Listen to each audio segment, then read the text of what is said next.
প্রিয় দশম শ্রেণীর ছাত্রছাত্রীরা, তোমাদেরকে সিআরটি জিওগ্রাফি ক্লাস চ্যানেল থেকে স্বাগত জানাই। আজ আমি তোমাদের দশম শ্রেণীর দ্বিতীয় পর্যায়ক্রমিক মূল্যায়ন অর্থাৎ সেকেন্ড ইউনিট টেস্ট 2025 সালে ভূগোলের কিছু প্রশ্ন আমি তোমাদের কাছে আলোচনা করছি।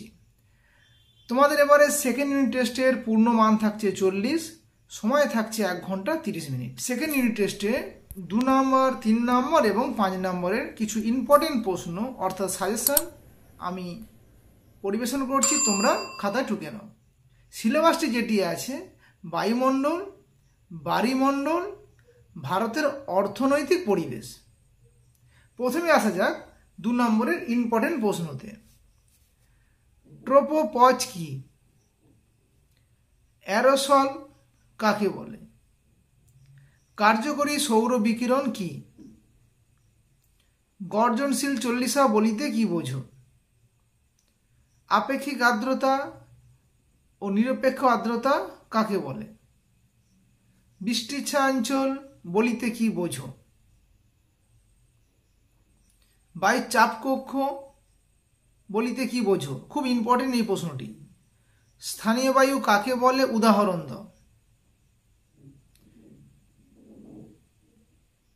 তারপরে আসছি আমরা যে মগ্নচোরার বাণিজ্যিক গুরুত্ব কি বা মগ্নচোরা কি পড়তে পারে। বানডাক কি?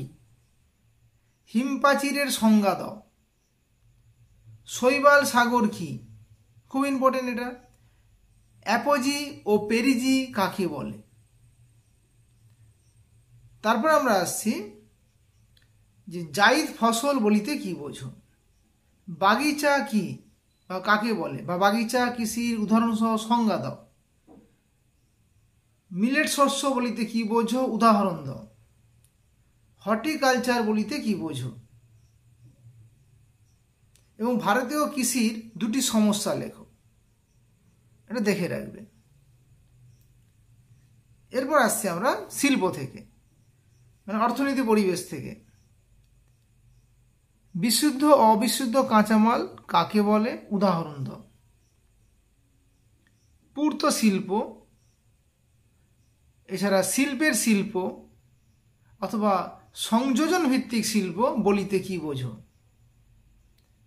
শিকড় আলগা শিল্প বলিতে কি বোঝো? উদাহরণ দাও।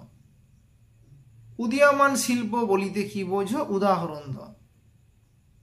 তথ্যপ্রযুক্তি শিল্প বলিতে কি বোঝো? এগুলো ভালো করে দেখে রাখবে। তারপর আসছি আমরা ধারণযোগ্য উন্নয়ন বলিতে কি বোঝো? আদমশুমারি বলিতে কি বোঝো? পুনঃরপ্তানি বন্দর কাকে বলে? পোতাশ্রয় কাকে বলে? জনঘনত্বের সংজ্ঞা দাও উদাহরণ সহযোগে। আধুনিক যোগাযোগ ব্যবস্থার মাধ্যমগুলি কি কি? উত্তর ও দক্ষিণ করিডর বলিতে কি বোঝো? এই হলো 2 নম্বরের কিছু ইম্পর্টেন্ট প্রশ্ন। এখান থেকে অবশ্যই থাকবে 4টি করতে হবে, 2 নম্বর করে মান 8। এবার আসছে আমরা সংক্ষিপ্ত ব্যাখ্যামূলক প্রশ্নে। মান 3, 2টি থাকবে, 3 দুগুণে 6। বিশ্ব উষ্ণায়নের প্রভাব সংক্ষেপে লেখো। ওজোন স্তর কেন গুরুত্বপূর্ণ? সমুদ্রবায়ু ও স্থলবায়ুর পার্থক্য লেখো। ঘূর্ণবাদ ও প্রতীব্র ঘূর্ণবাদের পার্থক্য লেখো। জেট বায়ু বলিতে কি বোঝো এবং এর বৈশিষ্ট্যগুলি লেখো। মৌসুমী বায়ুর সঙ্গে জেট বায়ুর সম্পর্ক লেখো। চরম আর্দ্রতা আর আপেক্ষিক আর্দ্রতার পার্থক্য লেখো। তারপর 2টি মুখ্য জোয়ারের মধ্যে সময়ের ব্যবধান 24 ঘন্টার বেশি হয় কেন?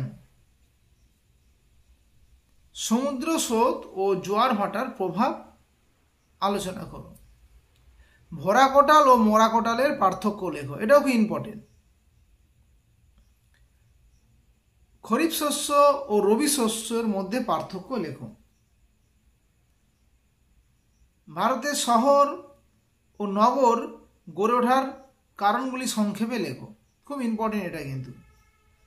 পরিবহন ও যোগাযোগ ব্যবস্থার পার্থক্য লেখো, এটাও কিন্তু খুব ইম্পর্টেন্ট প্রশ্ন। এরপর আমরা আসছি 5 নম্বরে প্রশ্নে আর কি।